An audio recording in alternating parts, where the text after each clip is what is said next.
नमस्कारम। मैं अंकिता हिमाचल से एक बार फिर आप सभी का स्वागत करती हूँ अपने YouTube चैनल अंकिता हिमाचल से में। और आज मैं आपको लेके जा रही हूँ डेरा श्री बाबा रुद्रानंद जी महाराज के आश्रम में। यह आश्रम नारी गांव में है और यह नारी गांव ऊना से सिर्फ 10 किलोमीटर की दूरी पर है। गुरु अंधकार से प्रकाश की ओर ले जाने वाला मार्गदर्शक। भारतीय संस्कृति में गुरु का बहुत ऊंचा और आदर का स्थान है।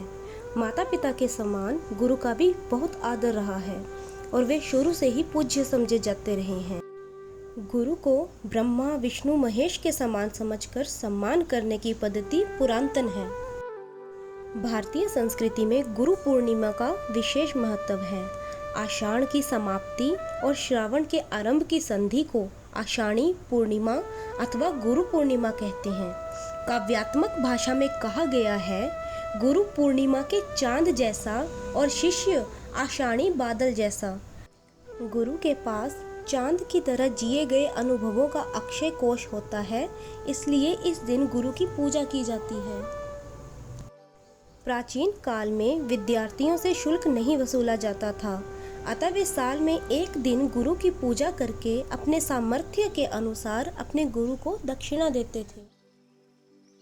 गुरु की सन्निधि, प्रवचन, आशीर्वाद और अनुग्रह जिसे भी भाग्य से मिल जाए उसका तो जीवन कृतार्थता से भर उठता है, क्योंकि गुरु बिना न आत्मदर्शन होता है और न परमात्म दर्शन। अनुभवी आचार्यों ने भी गुरु की महत्ता का प्रतिपादन करते हुए लिखा है, गुरु यानी वह अहर्ता जो अंधकार में द्वीप, समुद्र में नाव, मरुस्थल में वृक्ष और हिमखंडों के बीच अग्नि की उपमा को सार्थकता प्रदान कर सके। तो चलिए अब मैं आपको इस आश्रम के निर्माण के बारे में बताती हूँ। ब्रह्मचारियों की गद्दी बाबा रुद्रु नारी की स्थापना आज से 147 वर्षों से पूर्व रुद्रु नामक महात्मा द्वारा की गई थी। रुद्रु वटसाला गांव के ब्राह्मण परिवार से संबंधित थे। कहा जाता है कि रुद्रु बाबा बचपन में गाय चराते और भगवान की भक्ति करते थे। जब रुद्रु बाबा जी युवावस्था की दहलीज में पहुंचे तो माता पिता ने कहा कि तुम अब कोई कारोबार करो, तो रुद्रु गांव से देसी घी इकट्ठा करके होशियारपुर में बेचा करते थे। एक दिन होशियारपुर को जाते समय चिड़ी घाटी आश्रम बनखंडी में उस आश्रम के प्रमुख साधु बाबा दयाल जी ने भंडारे के लिए रुद्रु से घी मांगा, तो रुद्रु ने आधा देसी घी उन्हें दे दिया तथा रुद्रु घी देने के बाद अपने लक्ष्य की ओर बढ़ गए। जब रुद्रु ने होशियारपुर में घी बेचना शुरू किया तो घी समाप्त ही नहीं हो रहा था। काफी धन अर्जित हो गया था। इस दिन बाकी दिनों से अधिक धन प्राप्त हुआ। शाम को रुद्रु वापस आकर उस ही आश्रम में ठहरे तो बाबा दयाल जी ने रुद्रु को भोजन करवाया और रुद्रु की अज्ञान रूपी आंखें खुल गईं। उसी क्षण उन्हें ज्ञान हो गया और बाबा दयाल दास जी ने उन्हें अपना अन्नपूर्णा का आशीर्वाद दिया और कहा, मैं तुम्हें दीक्षा नहीं दे सकता क्योंकि मेरा जन्म जाट के घर का है, इसलिए तुम होशियारपुर जाओ, वहाँ पर बनारस काशी से ब्रह्मानंद जी आए हुए हैं, उनसे जाकर दीक्षा ले लीजिए। रुद्रु बाबा जी ने उनसे दीक्षा ली और नारी गांव में बसंत पंचमी के दिन 1850 में अपना धूना जलाया। वह धूना आज भी उसी ढंग से जल रहा है। आश्रम में एंटर करते ही सबसे पहले आपको एक कुआं दिखाई देगा। कहा जाता है कि इस कुएं में सभी तीर्थों का पानी लाकर डाला गया है। आश्रम का वातावरण बहुत ज़्यादा शांत है और यहाँ पर पूरा दिन भजन कीर्तन चले रहते हैं।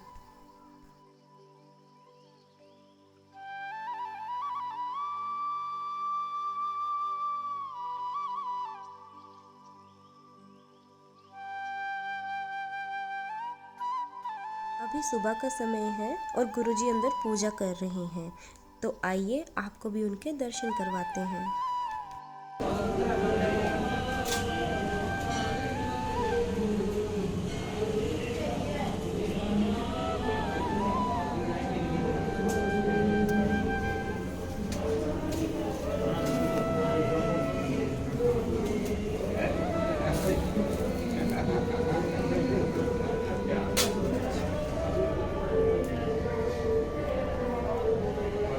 यहाँ पर आए हर श्रद्धालु का ध्यान सेवकों द्वारा रखा जाता है। लंगर के साथ साथ उन्हें समय समय पर चाय भी पिलाई जाती है। यहाँ पर एक भंडार कक्ष भी है, जहाँ पर श्रद्धालु दिल खोलकर अन्नदान करते हैं। ये सब महिलाएं भी यहाँ सेवा में बर्तन धोने आई हैं, पर अभी लंगर नहीं लगा है, तो उससे पहले भजन कीर्तन कर रहे हैं। मैं आश्रम आऊं और लंगर चखे बिना चली जाऊं, ऐसा कभी नहीं हो सकता। इस भोजन में तो साक्षात गुरुओं का आशीर्वाद है, और ये लंगर का भोजन भी हर किसी की किस्मत में खाना नहीं होता।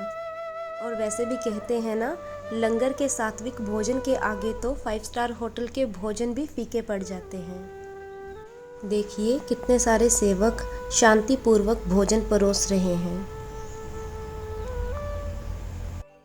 ये सदाव्रत लंगर आदि गुरु अमर योगी बाबा रुद्रानंद जी के कर कमलों द्वारा सन 1864 में स्थापित किया गया है।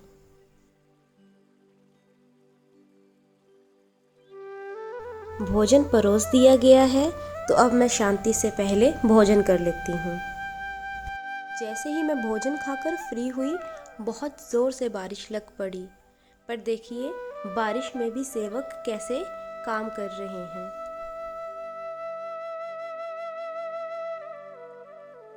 चलिए बारिश के बाद वाला अंदर का व्यू देखते हैं आश्रम का।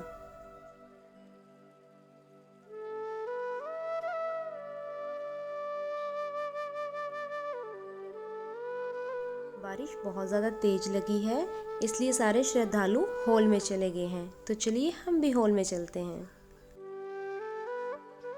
हमारे बैठने के लिए यहाँ पर एक बहुत बड़ा हॉल बनाया गया है, और साथ ही में बहुत सारे देवी देवताओं की मूर्तियाँ भी स्थापित की गई हैं यहाँ पर।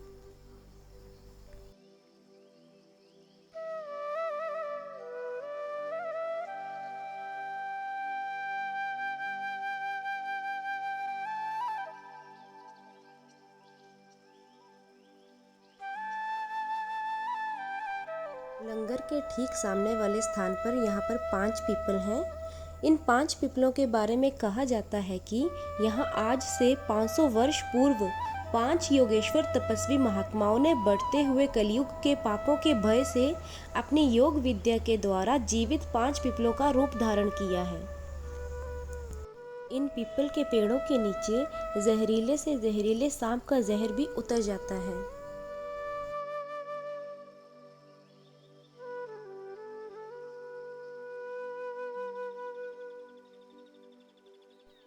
आश्रम में एक गौशाला भी है, जहाँ 500 से ज़्यादा गायें हैं। और हाँ, गायों से मुझे याद आया, यहाँ पर पंच भीष्मा के दिन देसी घी की खिचड़ी का विशाल भंडारा भी किया जाता है। आश्रम में हर साल 31 लाख गायत्री मंत्रों का जाप 151 पंडितों की सहायता से किया जाता है। डेरा में निर्धन बच्चों के लिए निःशुल्क शिक्षा ग्रहण करने के लिए सन 1905 में श्री बाबा रुद्र संस्कृत विद्यापीठ की स्थापना की गई।